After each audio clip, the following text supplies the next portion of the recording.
Forget reality TV and social media. The original influencers weren't posting selfies. They were fighting for their lives, talking about Roman gladiators. Long before superstar athletes and movie stars, these men were the biggest celebrities in the world. They had massive fan followings, merchandise flying off the shelves, and even product endorsements. Their arena wasn't a screen. It was a sand-covered stage of life and death, and their story is far more complex and brutal than you can imagine. Welcome to the Colosseum, the grandest stage on earth. Imagine tens of thousands of screaming fans, the roar of the crowd shaking the very foundations. This is where the gladiators came to perform. And it wasn't just random brawling. There were different classes of gladiators, each with unique weapons, armor, and a distinct fighting style. You had your favorite, just like a favorite sports team today. Picture this classic matchup: the Retiarius, agile and armed with only a net and a trident, dancing around his opponent. He faces the Secutor, a tank of a man, heavily armored with a massive shield and a short sword. It's speed versus power, a deadly ballet of skill and strategy. The crowd would go absolutely wild, placing bets, screaming for their champion. This was the pinnacle of Roman entertainment, but for every moment of glory, there was a lifetime of brutality. The shining armor and the adoring fans masked a grim reality. Most gladiators weren't volunteers. They were slaves, condemned criminals, or prisoners of war, forced into a life they didn't choose. They lived and trained in schools called ludi, under the harshest discipline imaginable. Their trainers, the Lenestae, worked them to the bone from dawn till dusk, while a tiny few, the superstars, could win their freedom and amass a fortune. The vast majority died young, their names lost to history, their bodies unceremoniously discarded. The roar of the crowd was the soundtrack to their short, violent lives. And the games were so much more than just one-on-one duels. The Romans craved spectacle. So, the producers of the games, the editors, delivered. They had the bestiary, gladiators, who specialized in fighting wild and exotic animals. Imagine the scene.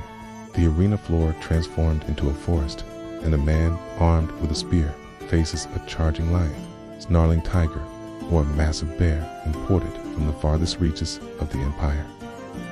Then there were the equites, gladiators who fought on horseback.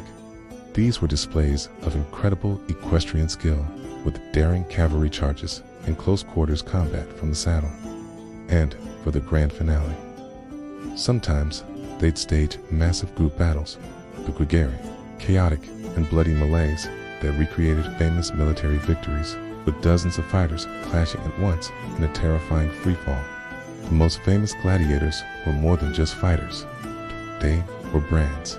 Their images were everywhere, stamped onto everyday objects like oil lamps, etched into beautiful mosaics on the floors of wealthy villas, and painted onto pottery. They were the faces of the empire. And the branding went even further into some truly bizarre territory. The sweat scraped from a gladiator's skin after a fight, or even a vial of their blood, was collected and sold as a high-priced aphrodisiac or a potent health remedy. Each top gladiator had a carefully crafted persona and fighting style that was marketed to the public. Their managers knew exactly how to build a star, creating rivalries and storylines that kept the fans coming back for more, just like modern professional wrestling. But no amount of fame could erase the constant, terrifying threat of death. Imagine winning a grueling, exhausting fight. You're bleeding, you're bruised, but you stand victorious over your fallen opponent. Yet, your life is still not in your own hands. You look to the crowd, to the emperor. A thumb pointed up means life, but a thumb pointed down, a gesture that signaled death, meant your fight was over, permanently. Your fate was decided by the whim of thousands of strangers who came to see blood. Their adoration was completely dependent on your willingness to kill and your readiness to die for their entertainment. The price of their immortality in legend was a very real, very gruesome death in the sand. So, the Roman gladiators truly were the original celebrities, complete with brands, adoring fans, and a dark, bloody reality that powered the entire industry. They lived a life of extreme contradictions, worshipped as heroes one moment, and condemned to die the next. Their world was more brutal and more spectacular than any reality show we could ever produce. Which leads to a fascinating question. What does our enduring fascination with these ancient influencers really say about us? Thanks for watching.